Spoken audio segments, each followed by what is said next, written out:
off the record, but on the record, do you ever not wear red? I think 99% of the population in life are too afraid to stand out. And I always think my greatest gift in life, maybe in a little bit of an arrogant sense, is I never cared what anyone thought about me. And you can do so many things and create your dream life if winners in life generally win in everything, and it's genetics in many areas, and it's in their DNA, but a lot of it's the habits and the mindset they've built. My parents were pro athletes, and they always taught me, they weren't financially successful, but I got the mindset of you can do anything you want in life, you've got to work hard. I witnessed, they were triathletes, so if you don't know triathlon, you have to train for free sports, and you're basically like Olympic level almost at free sports. So it's pretty unique because you're training 3 times more than most athletes. And so I got to witness firsthand you can achieve anything when you put your mind to it.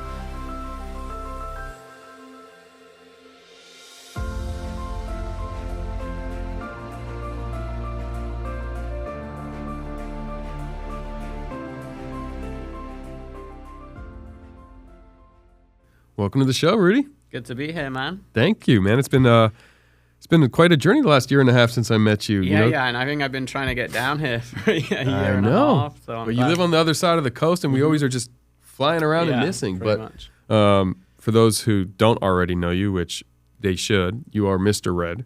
And I want to start with that because I think that that's one of the things that make you so unique. And I've never seen you not in full red attire. And your office is full red. Yep. Everything is red. Yep. So why red?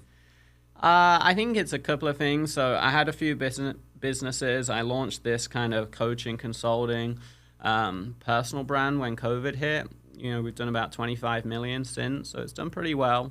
And I really went into this with all my previous knowledge, and I wanted something that stood out. I wanted something that matched my personality. It was going to be more my personal brand, and I've always been very, very different. Small kid in England, but always entrepreneurial, wanted to be a millionaire. Parents were pro athletes, traveled the world. So I had this very, different upbringing. Left England, moved to America. So I just kind of found like the red stands out. Most people teach don't use red in marketing. It means warning, it means stop, it's an offensive color. So I was like, well, it's my favorite color, so I'm going to do the opposite of what everyone says, which summarizes my life. And yeah, it just spawned, and then it's like most things in life, you listen to feedback, and people love the backdrop. Then I started wearing all red, they loved that. Then I got this big red coat, and they loved that. Then I just got more and more kind of crazy with it. I mean, it's true, because when we met, I think I was at a dinner or a social thing in Vegas. Yeah, Vegas, yeah. And all of a sudden, you walked in, and you were in complete red attire. You could not be seen. Yeah. And I was like, oh, who's that, right? Yeah, in a sea of people, you stood out. Yeah. Which is funny, they say don't use red in marketing. And that's how, literally, I've tracked, we've probably made 10 plus million just from the red. Because, it started with, I had this really cool red backdrop, sat in the middle of the desk, shot some ads, and people were, buying this, low-ticket program and then getting on a sales call and saying, I don't know who this guy is, but he knows branding, marketing, I can tell, I love how different it is, let me sign up. And once you hear that enough times from your sales reps where people are sending you 20 grand or 10 grand just because they like your ad backdrop and branding, you're like, okay, maybe there's something in this, it's not just a gimmick. And then the second part, actually, which I'll lead into, is the gimmick part. I've worked with WWE wrestlers for the last sort of 5-6 years on and off in different capacities and brands and businesses. And I think wrestling, I'm not a massive wrestling fan, but I think they're probably the best in the world or one of at creating gimmicks and characters and how that's built the WWE. So there's actually a lot to learn from that in business, I think. Oh, yeah. I mean, telling that story and being able to stand out and have that persona, right? Yeah. Action hero. Yeah. Superheroes. Yeah. They have their Yeah. not costumes. Superheroes don't wear costumes, but they're capes. Capes, yeah. So why, off the record, but on the record, do you ever not wear red? Very rarely now because as you know, I moved to Miami a year ago, so I really only took my red clothes down there. I have in my Tampa house, I have a whole wardrobe, like a big one of all this super expensive designer, black and dark. I used to wear a lot of blacks and dark blues and grays, and it's, thousands of dollars, which I don't want to throw away. So it's just saved in another closet. But yeah, 99% of what I wear is red now. You might catch me, at the weekends in the house in some old black shorts when I'm chilling out, but that's pretty much it. And often I go and speak on stage, and if someone's brave enough, they'll say, "Is your underwear red?" And I'll say, "Yes, it actually is." You go to your best friend's wedding. Are you going in a red suit? They all joke. So actually I was, in the wedding party for my best friend's wedding about a year ago, and I did wear some red accessories, but I did actually, respect what they wanted. But I joked with them because my best friend's, now wife said, if Rudy shows up in a red suit, I'm going to kill him and he's not allowed in the wedding. And I said to him, I was like, I looked into how much it cost me about $1,000, but I was going to get a reversible suit. So I was going to get a red suit with the inside of the wedding party colors, and then I was going to show up and freak her out, but then it was going to take too long to make, so I couldn't do it in time. But yeah. But I love that whole idea, because as entrepreneurs, as people struggling to figure out how to differentiate, you found a very easy way to differentiate that could support what you were doing. Yeah, and I think it has a deeper meaning too, because I think 99% of the population in life are too afraid to stand out. They're too afraid to chase their dreams. They're too afraid to be their true selves. And I see this in my family, wife, friends from school. They care so much about what everyone thinks. And I always think my greatest gift in life, maybe in a little bit of an arrogant sense, is I never cared what anyone thought about me. Like, I remember being in the school playground at like 7 years old, and if you know anything about English people, soccer is their life, right? That's all they live and die for. And I decided that year in the World Cup to support Brazil. I don't know why, but I supported Brazil that year, and Brazil knocked England out in the semi-finals, I think it was, and I showed up. And they kicked you off the island, didn't they? No, I showed up to school that day in a Brazil shirt. The teachers literally made me stay home during the match in the morning and said Rudy shouldn't come in today. But I said, no, I'm going to go in, and I turned up in a Brazil shirt. So I definitely wasn't very popular that day. I think I had like 20 of them rush me and like beat me up. But I don't know. I just grew up not caring about what other people thought about me. And I think if you're listening, it's one of, I know this is a little more business, but personal development wise, it's one of the greatest gifts you can have in life is that, ability to not be so, focused on what everyone thinks about you. Well, I wouldn't say this is just business, because a lot of our audience is younger entrepreneurs or younger college age that are aspiring to want to be an entrepreneur. And I think that the idea of why they want to be an entrepreneur is we've glorified that role now with social media, and you look at some of the people, and so they want what that brings, right? They see Rudy and they see millions of dollars traveling the world, speaking on stage. I want that life. Yeah. Right? Yep. And so how do I get it? And sometimes it's business, but sometimes it is building a personality. I mean, you don't have to start an Everbowl if you don't know the first thing about it, right? You can do so many different things to create the life you want. And I think these days, more like me and you probably came more from like the business background, right? I've been doing this 15-ish years at a decently serious level, and like 9-10 years making multiple millions. But now, these days, half the people I meet, especially in Miami and stuff, they don't even have a business. I'm like, I grew to 110 employees, and I have, an org chart and SOPs and a HR director and stuff. Most of these people are making good money, and sometimes more profit than I am with no employees, just traveling the world, selling courses, a couple of VAs on Upwork, and living the life, And I love to build great things and big offices and staff and teams, and same as you. So it doesn't really fulfill me doing that. But yeah, if you're listening, there's no rule book anymore. It's like you can do so many things. And to come back to what I was saying, you can do so many things and create your dream life if you pursue it and don't care what other people say. So how would you help someone who struggles with that? Because I'm pretty good at not giving a shit what people think, but we all do. Sure. I mean, even you have to at least process it. You're quick to get rid of it. Yeah. And you've created this system internally to remove it. Mm-hmm. But we all deal with it. Some, it's paralyzing. And they won't, oh my gosh, what will people think? And others, like you, are at the point where probably it's 1/10%. Yeah. So how do you help people in your world? How, with your coaching and your guidance? Because, you work with big-time celebrities, but you also work with up-and-comers. Mm-hmm.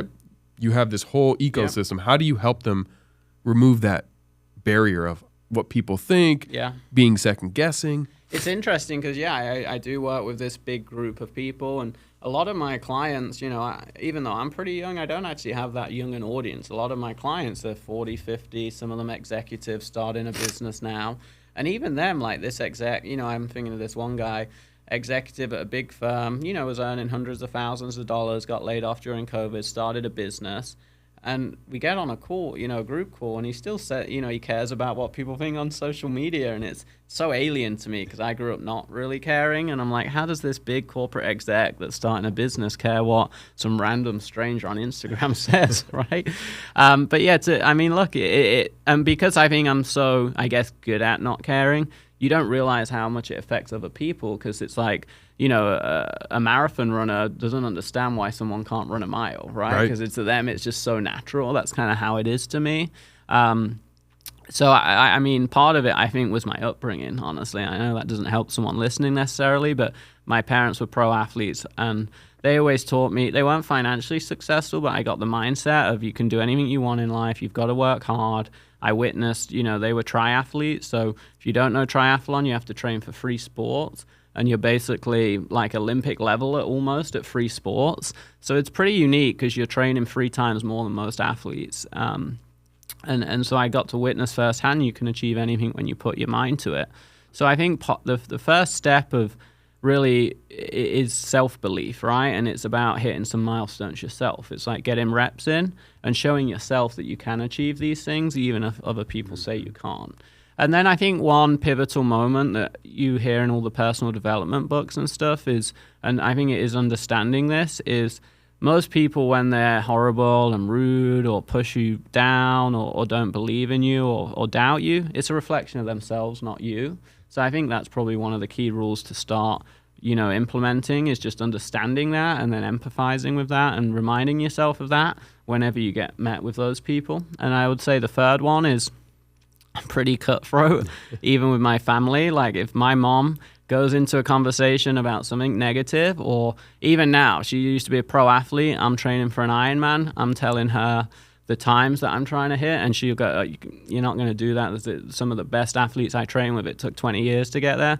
And I'll say, I don't want to hear your negativity about what I can and can't do, right? So I'm like, I don't want to hear anything about what I can't do. I don't want to hear if it's like, I cut all that negative things. I think you've got to be, if you want to achieve greatness in life, you've got to be a little insane. Every world champion, gold medalist, billionaire, they all do these insane things that no one thinks is possible until they do it. Yeah, I mean, I was very hesitant to build a personal brand for many years. Like I achieved financial success long before I even entertained the idea of a social presence. I mean, I was anti-social media, and I was pushed. A mutual friend, Dan Fleischman, pushed me forever. And only within the last 2.5 years have I started. And the biggest eye-opener for me, because I was always like, well, what will my friends think? What will my family think? What will these strangers think? Like, I'm uncomfortable. Like, what if I say something stupid? Then I learned really quick, most of your closest friends actually don't watch your shit. They just don't, because they get enough of you in real life. And they're busy, too. And they get enough of you. Like, they don't need to see the Jeff on social media. They get the Jeff on Saturday. Yeah. It's the strangers who watch, and they don't know me. And if they do judge me, I don't hear about it. So I actually didn't get the negative feedback I anticipated. It's all in your head, right? It was all in my head. It might be in their head too, but they don't share it with me. So to your point, I'm not hearing it. But also anyone that's like remotely smart, when you launch your own brand and do all these things, most smart people understand the reverse engineer why you're doing it. So you might go and put up a post that's maybe a little stupid or a little third grade level, or you're teaching something basic and someone might be, why the hell is he teaching that? That's obvious to them. But a smart person goes, oh, I get why he's teaching that. He's doing that because most of his audience don't know that, and it's really motivational. And even though it's, I used to work as business partners with Ty Lopez for many years. And during that time, everyone would ask me, what's Ty really like, right? And I'm like, dude, he's smart. Like, he plays the game, all of those, half the people in the world, I think, don't like him. But when you see all those ads that you think of those cheesy, corny ads, there's a reason he was, like, the OG of info marketing. He made tens or hundreds of millions of dollars because he knew the game, reverse engineered it. I'm not into politics, but same thing with Donald Trump. Like, he's a smart guy. He knows what he's doing. His messaging is to hit the masses. Like, these guys know what they're doing. 100%. And I would say about Ty, I don't know Donald Trump. I met Ty twice. I did his show, and we met once. And he is a genuinely great person.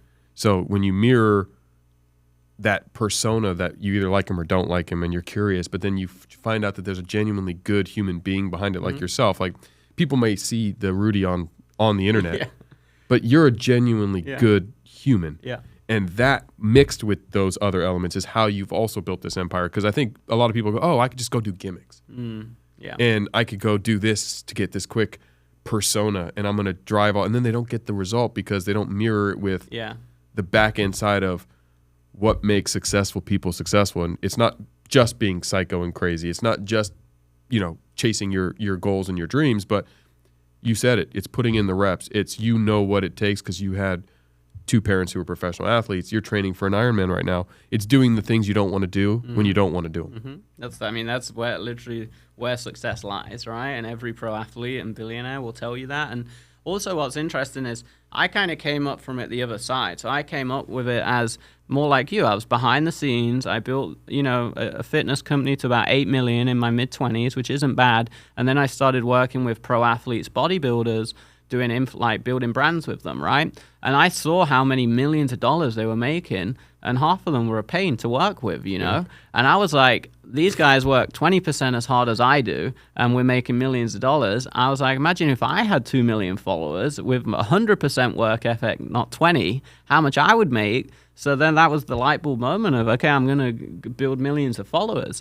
So I actually came up from being more of a logistics, science kind of operations data guy to be building a personal brand and a persona. And it's kind of funny because people that have known me for a long time have seen that. So they've seen me as this more intelligent ads, media buyer, marketer, ops person. But new people that meet me, I think they do judge, and they realize, and then they'll sit in a conversation and I actually have some intelligence level, and they'll be like, oh, wow, I thought you were just an influencer. I'm like, I'm not even an influencer. I mean, I guess I am. I'm a business guy that learn influencing because it's the future of building a business and a brand. And I think most true business people, I guess to say it, or athletes, influencer isn't a new thing with social media. No. Michael Jordan's an influencer. Yeah. I mean, Gatorade commercials hire athletes because they influence people to buy Gatorade. Yeah, even my parents, like, they grew up, they were, had 5 channels on TV, but the celebrities were the influencers back then, right?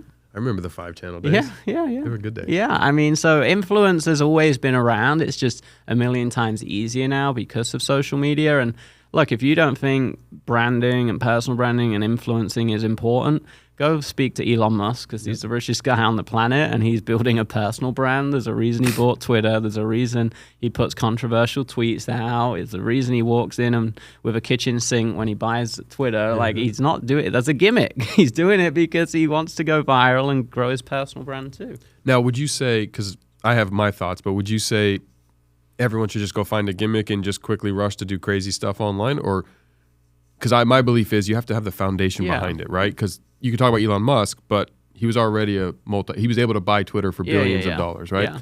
He's a workaholic with a work ethic second to none.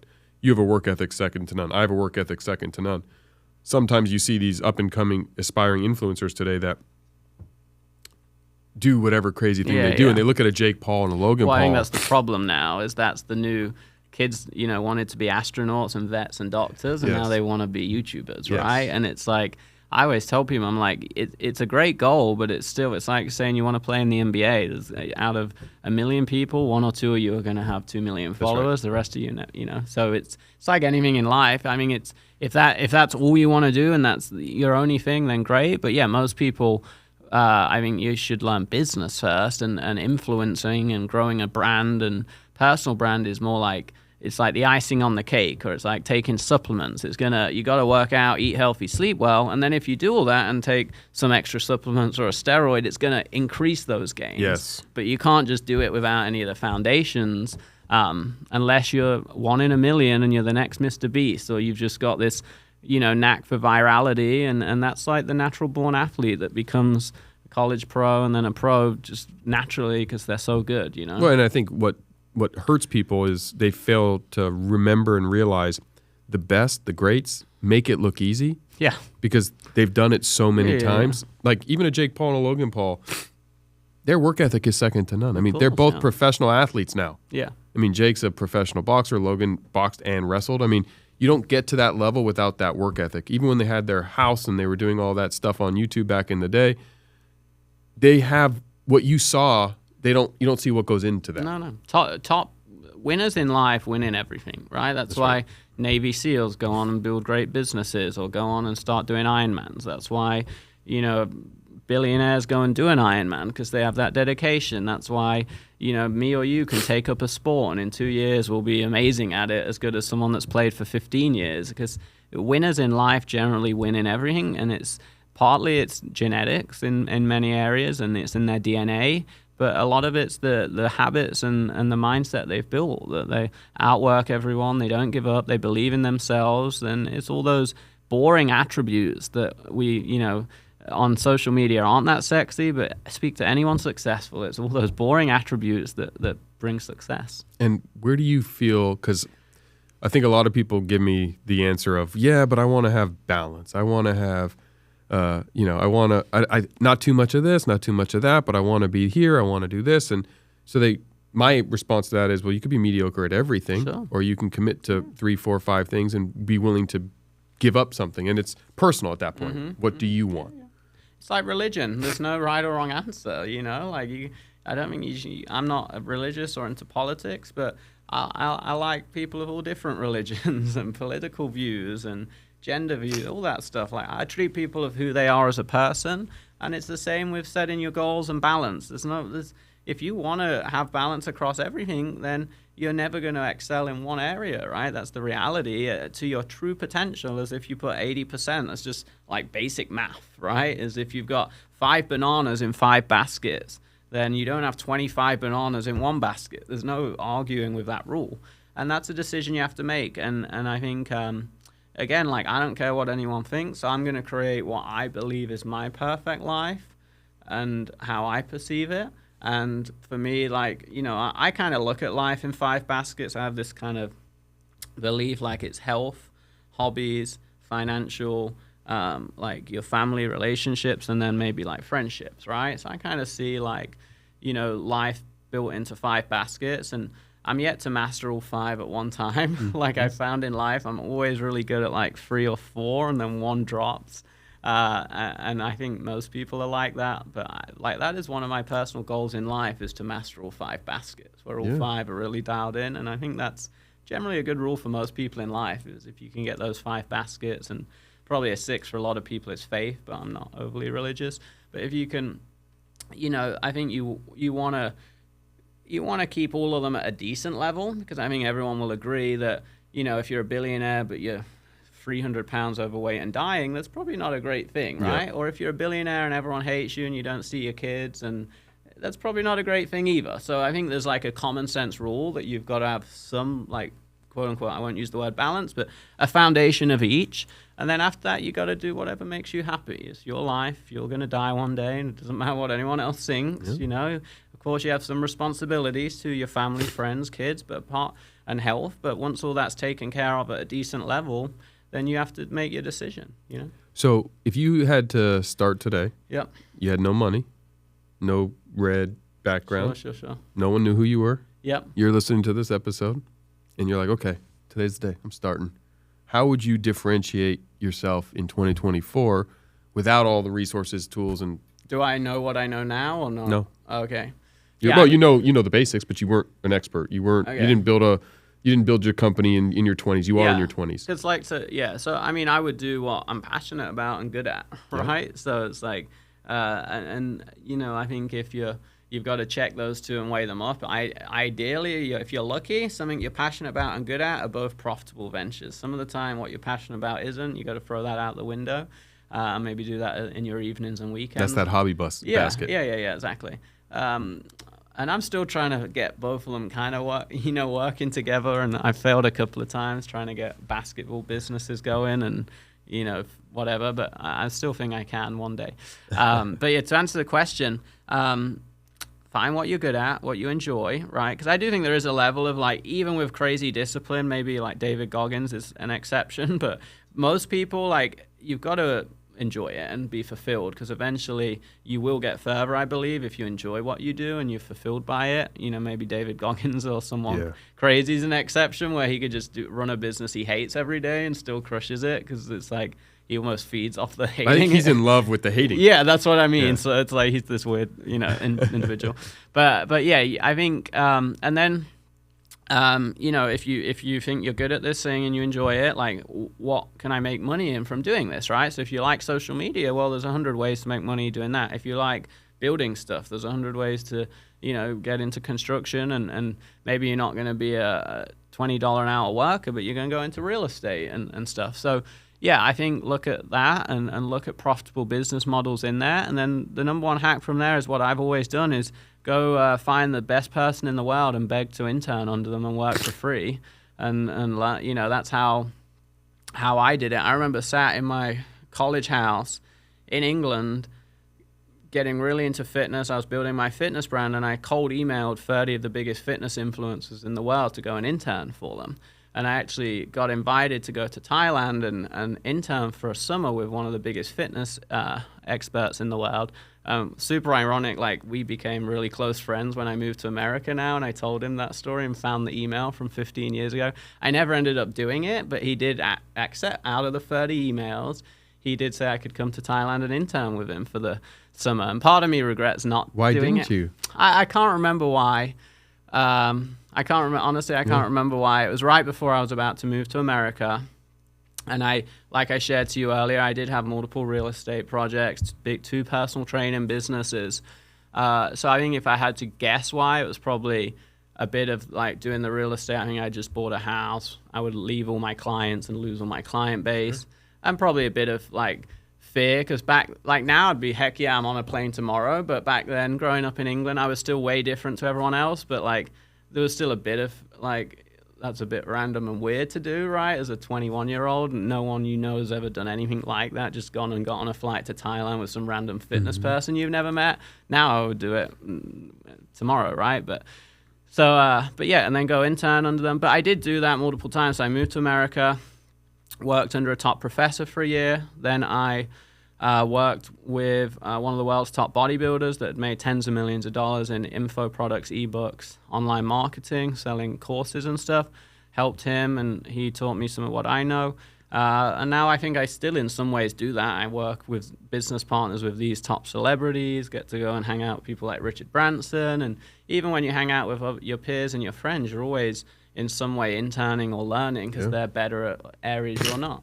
Yeah, no, I think, sometimes you earn, sometimes you learn, and if you do both, you master. I mean, I look back to my life, and I attribute most of what I've accomplished to the internships and the knowledge that it's what it takes. Yeah. And someone asked me the other day, Rudy, did you hire people from business school and marketing school? I'm like, no, I rarely. Like, the people I'm hiring, they've worked at, ClickFunnels for 5 years, or they've worked under one of my friends, someone I know in the industry for 4 years, right? I'm taking them every day of the week versus someone that's been to college for 5 years and never worked.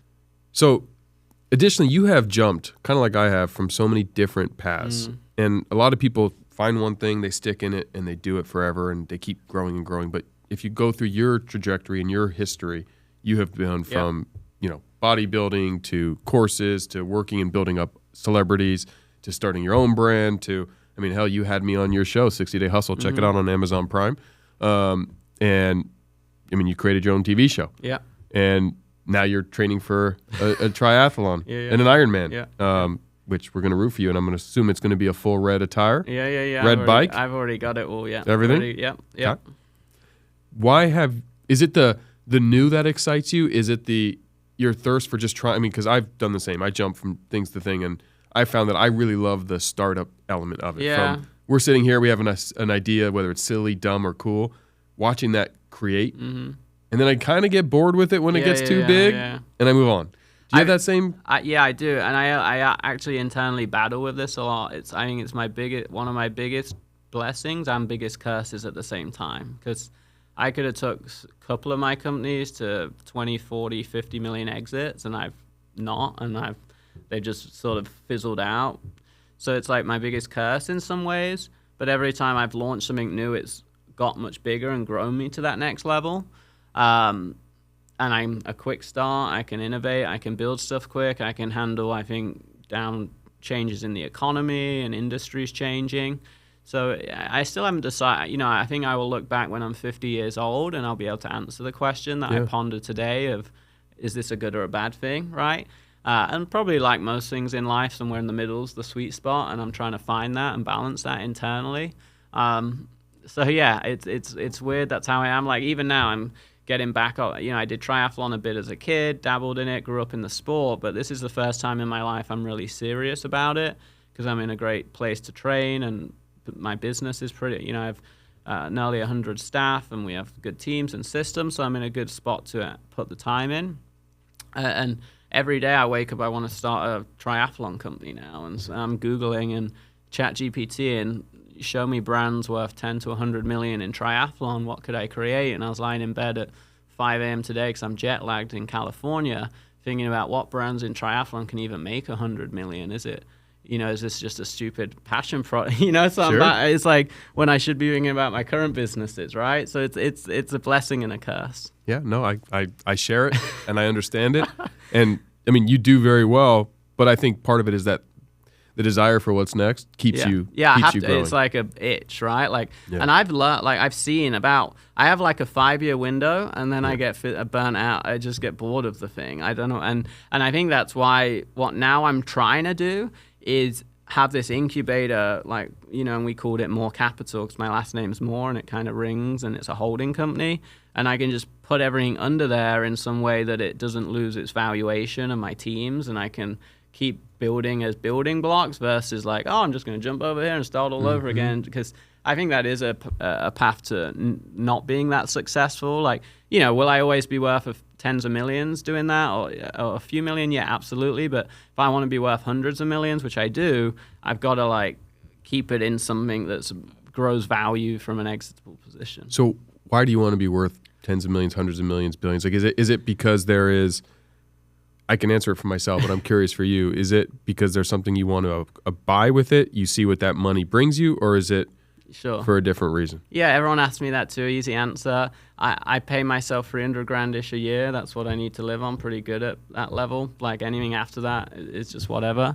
And it's like saying to Kobe Bryant or any pro athlete, why do you want to win the NBA? Why do you want to win that triathlon? It's like a stupid question to ask them. It's like, that's what I do. I'm born to do that, right? I grew up and my parents were pro athletes. It's all I know is like, even now I restarted triathlon 6 months ago, and I've like, you know, reduced my pace by 30%, which is insane in 7-8 months because genetically, and I used to do it, but like now I'm like looking at how fast do I need to be to win a race, which at 33 trying to win a triathlon is like ridiculous because you should be in your mid-20s starting. But it's in me. I can't get out of it. It's just I want to win. And what is winning in business? It's impacting the world. It's building something that everyone knows about that impacts the world in a positive way, has, in my eyes, hundreds of employees, and you help their life and you create change and something super cool, and it's a big success. Like, and how do you measure that? Well, the metric is in a race. It's do you get first position or beat a world record or a course record? In business, it's revenue, right? It's just what it is. No, it absolutely is. And I have a very similar answer. It's I don't need more money, but I want billions because that is the league I'm playing in. I don't play in the NBA. So my Hall of Fame is the Elon Musks and Zuckerbergs and Gates. And whether you like them as people or not, they have the ability with that kind of resources to change the world. Yep. And it's like saying to an athlete, well, when you win the race, do you want the gold medal? That's, to me, taking the billions. Well, of course I'm going to take the medal. Absolutely. I worked hard. Absolutely. But it's not the reason. I'm not doing it because I want a physical piece of gold to stick on my wall for the rest of my life. It's the process of winning and being a better version of yourself and showing up every day and get into the race and taking a minute off your time and the next season to, you know, that's what we're into, right? It's like hitting the Inc. 5000, then it's growing again, then it's opening another 50 stores, and then it's adding in this new product line, then launching one with Shaq, and then that's the game we're in. Yes. And I look back myself, and I look back to, you know, all the companies I've had, a couple I sold, a couple that failed, the ones I'm running today, and I find something I love about each one. Yeah. What was your favorite thing you've ever done professionally? I've enjoyed all of it, because that's the weird thing, because when I don't enjoy it, I pivot. Like I do, you know, and I'll obviously, everyone asks me, it's like, no, I have nearly every day there's something shitty happening when you're at a decent level. You get the bad news from some C-suite about something, right? So there's bad days and bad weeks and bad months and bad years, but in general, I've enjoyed everything. And I mean, when I stop enjoying it and it doesn't fulfill me, that's when I do look to pivot, right? Because I mean, I don't need to do it if it's not, unless it's like there's a difference. If it's close to an exit or something, then I'm going to stretch it out for a couple of years or whatever. But honestly, I enjoy I love the early days of my fitness brand, hit my first million and first few million. I enjoyed my agency for a couple of years. Then I kind of really got the itch to regrow my own brands versus growing other people's, because that felt like a really stretched out version of trading time for money, right? I've loved growing a personal brand, traveling the world, speaking on stages. I've got really creative in the last year, so I've loved like filming a TV show and working on social media content and building these cool brands with celebrities in the last year and a half. When I worked with Ty, I was running Pier 1, Radio Shack, these big brands, 350 employees as a 29, 30-year-old. That was a cool experience. Sure. So I loved real estate when I was 19, 20, 21, 22, buying houses in England, stripping the wallpaper for 14 hours a day and being a college student and having a personal trainer. I don't know. No, I get it. Sorry, there's not one good answer. I love the process, and I think that's why I'm successful. I was just going to say, I think that the fact that you couldn't just nail one is why you've been successful at them all. And one of my favorite questions I've ever been asked, I'm going to ask you, because like me, you work with a lot of celebrities and athletes and household names, and it's an interesting question, but who's the one celebrity, athlete, or big personality that you looked up to and then became your peer and friend that now looking back you're like, oh wow, like the younger you couldn't believe that this is now your peer or your friend? Yeah, I think there's a couple of people, like I wouldn't say I'm friendly or close with Stallone, but my mom was a pro athlete, and so her inspiration was the Rocky movies. Yep. And my favorite movie. Her goal in life was always to meet Stallone, and I helped make that happen. That's cool. And so I think that, and I grew up watching the Rocky movies too because of her. And then when I used to train for triathlon in the gym, I'd play the Rocky sound, Eye of the Tiger and all that. So I think that was a very special moment for those reasons. I think, for every British entrepreneur, Richard Branson's an obvious answer. Like, because he's the only, pretty much the only big international entrepreneur in the UK. There's a couple more. But the reason I love him, and I love spending time with him, and I get, fortunate to get to go see him, is he's I don't know if every billionaire's like this, but he's like a normal guy. He cares. You talk to him more about his family, sport, biking, running, hiking, adventures, charity work, taking care of his kids, his legacy, and probably the thing I'm most passionate about is animals. Yep. More than you've ever talked about business with him. You know? And we play tennis and chess every day. So I think that's cool to be like hanging out with a billionaire. But then it's like being with an uncle or someone, right? But then at the same time, he's like, oh, give me a minute. I got to sort out this $200 million deal. I'll be back in 20 minutes. And that's pretty cool. Yeah, I have a cool Richard Branson story, which is fascinating. And if you're listening, don't be these people. So mutual friend Roland calls me up and he says, hey, if you can get to Vegas, I have a personal private thing with Richard Branson going. If you come, I can get you a few minutes with him at the end. And I never met him, but I've always wanted to. He's like one of the people I'm like, I want to pick this guy's brain. Yep. So I flew to Vegas and I went into this thing, and all these other people paid, I don't know, $10,000 to meet Richard Branson and get 10 minutes. And I don't know, it was maybe, call it 2 hours or an hour, and there was 10 people, 120 minutes, whatever. Well, everybody just really wanted they paid all this money, and all they did was get a quick photo and not use their full 10 minutes. I was only going to get the leftover, and I had over 25 minutes to just sit there and hang with him. I didn't care about the picture. I got to pick the brain of a billionaire who has disrupted so many industries and was a true maverick before social. Like if he lived his life today on social media, game over. Crazy, I mean, his stories are insane. And we were talking about books, we were talking about kids, we were talking about his grandkids and how his cruise ships wouldn't let the kids on it and how he had to deal with that. And to your point, like we were just actually broing out. And it was one of the coolest experiences. And what blew my mind was these other successful entrepreneurs and business people just wanted the photo and didn't use that time. To hell with the social media picture. You're getting to get in, like what you're getting to do with him as a personal level, I don't have, but that moment was two eye-openers. Just to your point, the human he is was fascinating to me. and the fact that all these other people could have spent more time with him. Like, you would have had to, if I had 10 minutes, you're pulling me off the 10 minutes. I'm going to find something to hang with him for. So don't go for just a photo. Like, you're getting that access. Well, and I think I probably could guess why the photo thing would happen, because most people have a scarcity mindset where they're like, this is the only time I'm ever going to meet a billionaire. I better grab a photo to show my friends, right? But you have a more abundant mindset like I do, where you don't have this maybe quite the fanboyish thing, and you also know you're probably gonna have many more opportunities. So like, the photos are relevant. It's the value you can take. And and I would say another thing about Richard, just to add to it, is he's like the inventor in my eyes of like viral marketing. Because that if you haven't watched it and you care about learning about Richard Branson, he's got an amazing documentary, 4-part, and you should go all watch it if you're in business, because he literally shows like how he created viral marketing 40 years ago before social media. So yeah, he's an adventurous, fascinating person, and I think in some ways, I think when I look at who I want to be in my life, he's probably a good version, because he's super healthy, done all these crazy, fun, fulfilled things. I think he could die happy any day. Yep. Close with his kids, because there's a lot of billionaires that aren't. I think Elon admits that he sacrificed his family and kids for his success. Yes, do I want to be worth hundreds of million and billion? Yeah, but I think I would probably take being worth 4 or 5 billion, but still being more like rich, maybe a little more balanced than like 200 billion or whatever, or trillions, but no balance in some other areas.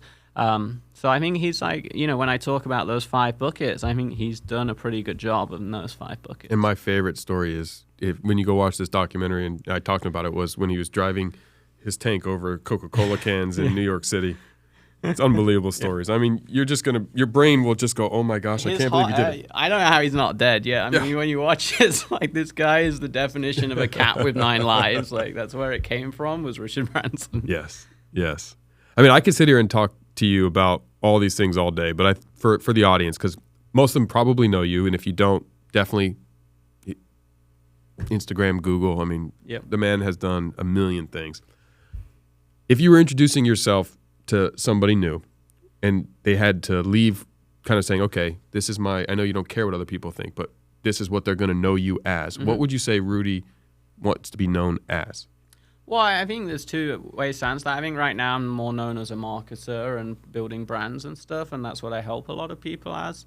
But, I think like everyone, obviously I don't really, like I said, open this not caring what other people think, but I want to be known as someone when I die, where like Richard Branson's a good way to summarize it. I've impacted the world, created something really cool, pushed the world into a positive place, had amazing adventures, and grown a good family. So that's, I guess to summarize that, it's like a highly successful entrepreneur that's also genuine and well-rounded would be a way to summarize that. That's a fair answer. Yeah. That's a fair answer. Now, you ready for a little rapid fire? Yeah. Okay.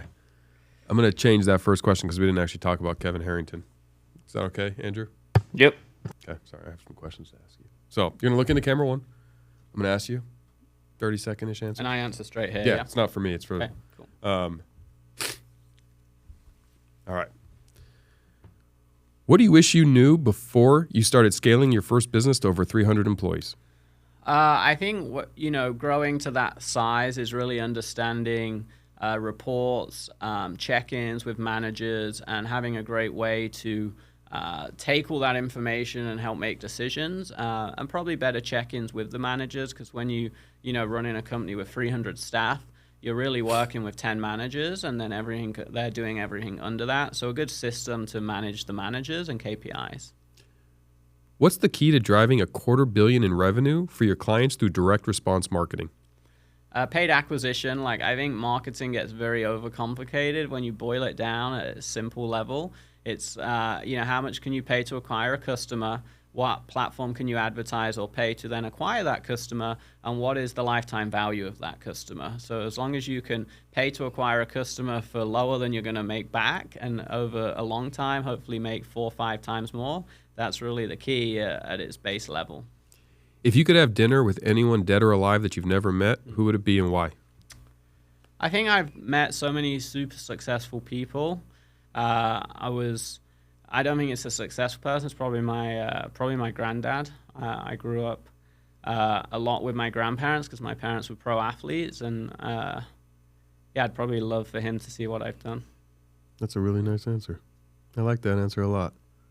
Rudy, this has been awesome. I appreciate you coming onto the show. I think that you bring a perspective that aspiring entrepreneurs, and just people who are looking to be successful in anything, even if it's not business, they can learn so much from how you've achieved success because you didn't do it in the linear path that a lot of people see, right? You didn't do it where it's like, oh, I was extremely smart.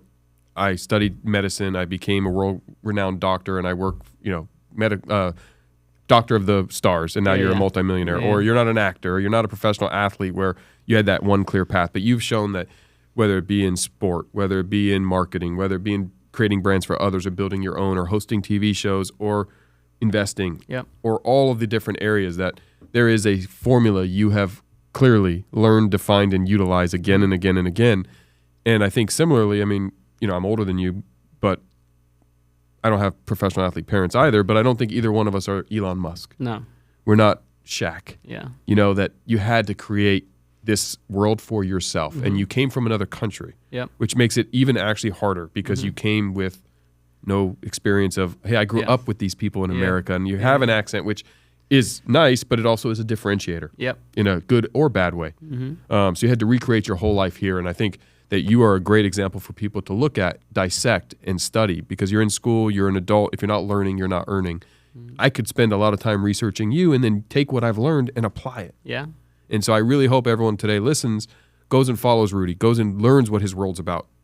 Become a client. I mean, he offers so many different programs, and I don't make any money saying this, so you're not going to help me make any money, but I'm telling you, I know a lot of people who have worked with Rudy and have done multiple increases in their revenue. I've hired you. Full disclosure, and I've made plenty of money, so I'm not just a friend and a thing. I've been a client. Like, remember that commercial? Was it the hair? Yeah. The hair thing for men?